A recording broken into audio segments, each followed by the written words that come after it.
How far should you hit your driver? Well, hopefully today we're going to do some testing and show you. So if you know your club head speed, we're going to talk through the kind of variables in how you attack the golf ball and what effect that will have on distance and spin, etc.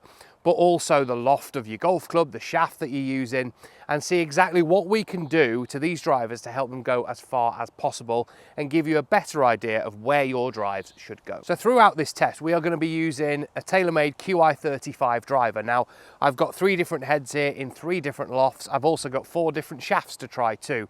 So we've got the light, the KBS Max HL. We've also got 2 of the Ventus options that come as standard in Qi35 as well, in a regular and a stiff. So as we kind of go through the speeds and kind of increase that, I might have to change the loft, I might have to change the shaft in order to get the best performance out of these golf clubs. So what this is going to show you is kind of how much loft you're going to need if you want to launch the ball properly. We're also going to look a little bit on some of the TrackMan data that they've collected for years now and give us a bit of an insight into what we should be seeing during this test. And hopefully what we see today backs all that up. So to start with, I'm going to swing this driver at 80 miles an hour, okay, which is obviously a bit slower than I would normally swing it, but it's kind of pretty average. Between 80 and 90 is kind of most of your club golfers out there. I'm going to try and hit some shots with this where I hit up through the golf ball, down, and also fairly neutral to show you the differences in spin and launch conditions, and also the types of shots that we hit, and obviously the distance. So I'm starting off with a 12-degree driver here in Qi35 with the Max HL KBS shaft in it. So let's hit some, gather some data, and have a bit of a chat.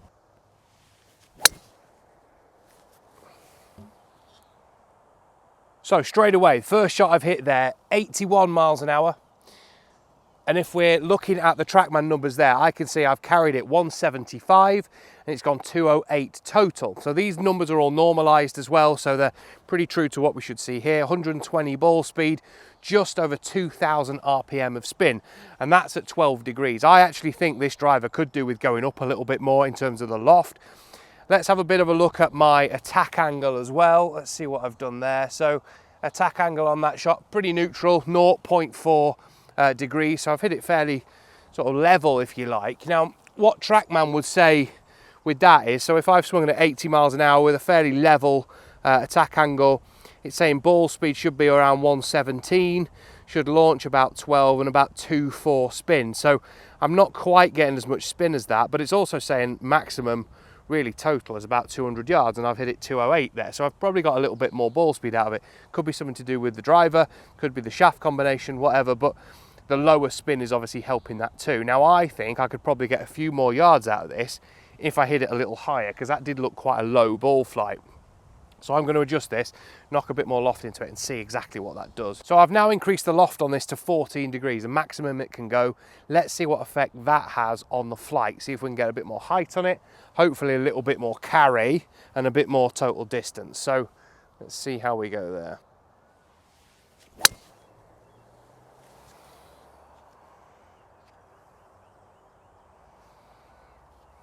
So that's definitely launched higher. Yeah, just same club speed, just over 80 miles an hour there. Similar sort of distance, but now a bit more spin. So I've hit that a little bit more towards the toe of the golf club there. It's just kind of come out a little higher, but quite a nice straight flight, to be honest. It felt pretty good at that one off the face. Let's just hit a couple more. Better, just pulled it a bit, as you can see down the left-hand side there. It's still okay. It's inside my fairway line, which is good. Again, speed perfect. Bang on 80 miles an hour, and again around that 200 yard mark. So that's pretty much where TrackMan are saying it should be. That first one's gone a little bit further, but the others are kind of well within those sort of numbers, so very, very good. Right, now we know most club golfers out there slice it a bit, so generally have a bit of an out to in path, generally will hit down on the golf ball a little bit. What effect is that going to have with our 14-degree driver? Well, let's hit a couple. So let's see if we can hit one at 80 miles an hour and slightly down and across it as well. Get that bit of a fadey kind of shape that many of you are probably very used to, and see what effect that has on our driver.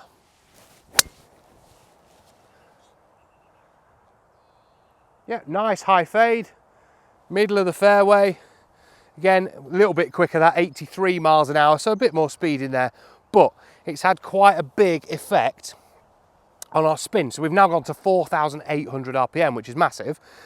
And that's kind of what I would expect if you're hitting across the golf ball a lot.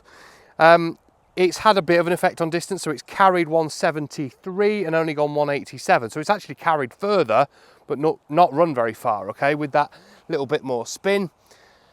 Yeah, and in terms of the sort of path and the attack angle, so attack, I've hit 4.5 degrees down, right? So when we look at our trackman table here, it's saying that at 80 miles an hour, if I'm hitting 5 degrees down, it should carry 154 and go 188. Well, I've carried it a little bit further than that. The total distance is about the same, but remember my club speed was ever so slightly higher, so I've got 83 miles an hour club speed there, which is a little bit quicker than it's saying on this chart, so I'd expect a few more yards potentially. So now I've switched into the 10.5 degree head in Qi35. I've now switched the shaft as well, so I've gone with the standard Ventus 5R that it comes in, regular flex obviously. I'm going to swing this at 90 miles an hour. So it's a 10.5 head. I've actually started off on the higher setting because I think I'm going to need that little bit more loft. So remember in TaylorMade it's 2 degrees more. So we've got 12.5 degrees on this driver to start with. So if I hit some at 90 miles an hour, let's see how close we get to our trackman figures. If we look at that table again that I've been talking about, so at 90 miles an hour now, it says our ball speed should be getting around the 130 miles an hour mark. Spin, if it's a fairly neutral kind of delivery, we're looking 2,500 RPM, 196 carry, 245 potentially total distance, obviously depending on ground conditions. So let's hit a few and see how close we get to those sort of figures. Bit of a towy one, 91 miles an hour, so pretty close. Let's see what happens there. So in terms of the ball speed, yeah, it's saying 130, we're 132 there in terms of ball speed. And let's have a bit of a look at our distances. So that one's gone 237 total, carried 205. So it's actually ran quite a decent distance, that. And that's pretty much bang on what the trackman was saying, really, isn't it? So we'll try our little bit of a fadey swing again, see if we can hit across it, down on it a little bit. Yeah, nice little cut there. Nice controlled ball flight, to be honest. Distance is good. Bang on the 90 miles an hour mark, 90.6. Ball speed up at nearly 132, so 131.8. Let's have a look at what that's done to the spin. So now, yeah, 4,100 RPM, carried 195 and gone 212. So quite a significant effect on the distance.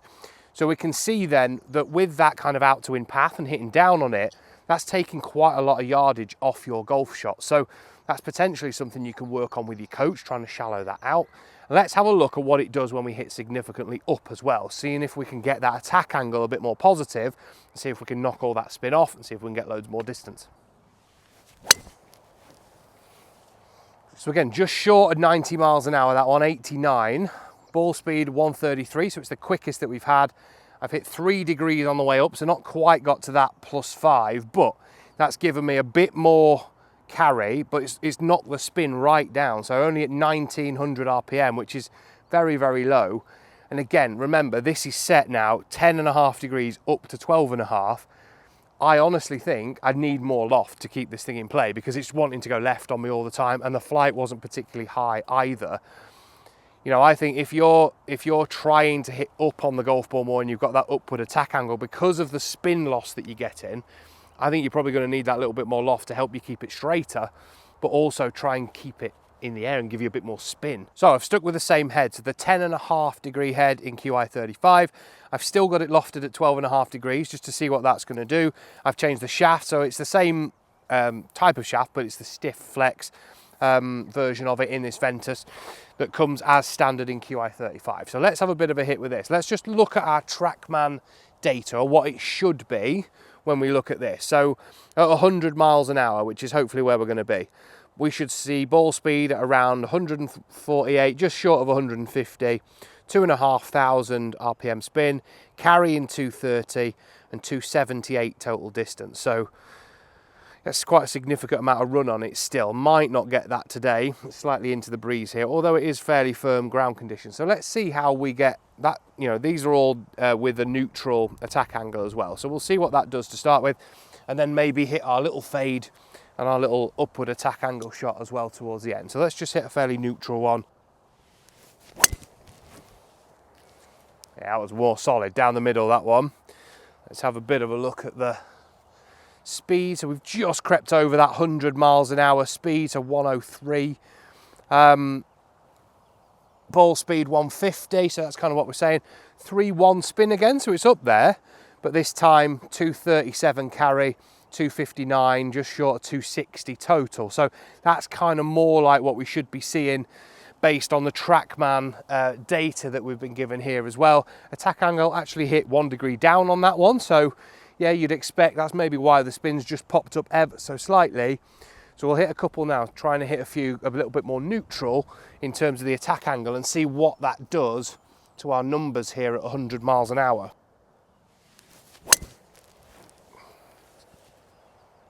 Really nice high draw down the right hand side there. Yeah, nice shot. 101 in terms of club speed, 150 ball. Again, still over that 3,000 mark with the spin. So what I'm maybe going to do now, I mean, we've still carried 240, gone 263, so it's kind of where TrackMan's saying it should be.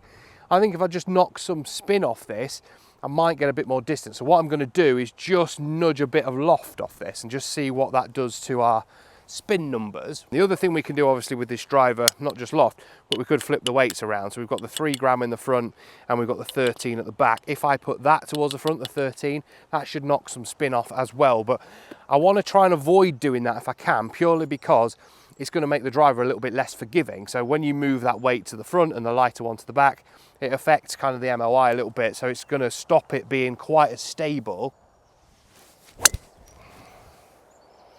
Certainly felt more solid. I've just pushed that one a little bit, hasn't drawn back. Yeah, so that's come down now 2,500 RPM. So we've knocked over 500 RPM off that shot, and that was on a push as well, where I've left the face open a bit. So 237 carry, 265 now total distance, and that was on one where I've not quite middled it really. So what I'm going to do with this driver now is hit that one where I hit across it a little bit, so that kind of fade swing, if you like, and see what effect that has on our numbers. Yeah, nice cutty one. 99 miles an hour. Lots of movement on that one, to be honest. A lot of club path across it, 9 degrees across, which is good. Yeah, we've lost a bit of ball speed, 145. Spin has gone through the roof at nearly 5,000 RPM. That's the most spin we've had so far. So obviously, as we've increased speed, spin's going to go up more. So 214 carry, 226 total. So when we really change that attack angle, it's got such a negative effect on distance. So from the testing that we've done, that seems to be the real variable that you guys need to work on. It's trying to stop that down and across attack angle that many of you'll have.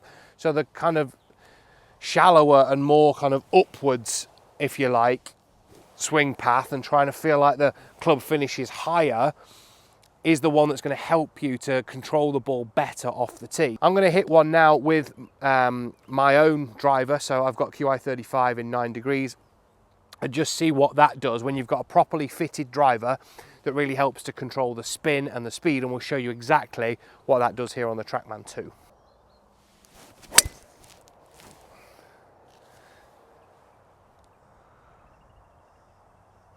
That'll play. That's a fairly sort of normal driver swing for me. 117 miles an hour. We see attack angle 1.6 on the up on that one. In terms of where it's finished, so 2,400 RPM of spin, 286 carry and 313 total. So that's pretty much kind of where I would expect it to be. I might get a couple more yards out of it sometimes, but if I don't strike it, I'll lose some. So hopefully you've enjoyed that. It's been great testing them. Love getting out and hitting these products. Qi35 is an amazing driver from TaylorMade, and you should all give it a try if you haven't done already. Drop some comments in the section below. Do you know how far you hit your driver? Do you need some help with it? Do you need some questions answering about fitting? Who knows? We're here to help you play more and play better. Drop them in there. Can't wait to see you again, and see you soon.